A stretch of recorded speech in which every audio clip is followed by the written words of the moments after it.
ডিপ্রেশনে ভুগছেন, পেরেশানিতে আছেন, খুব বেশি দুশ্চিন্তায় আছেন, কোনো কিছু ভালো লাগছে না, আল্লাহর সাথে একটু কথা বলেন।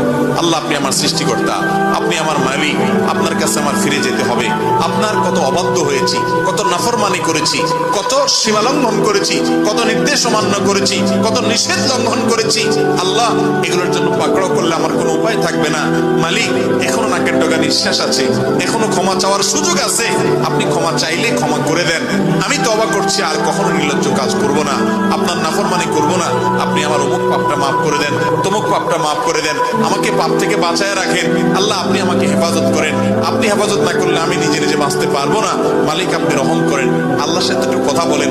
আল্লাহর কসম, সালহাতুস সঙ্গে বুদি দিল খারাস, আজমুদে এক জামানা খাকে বাস।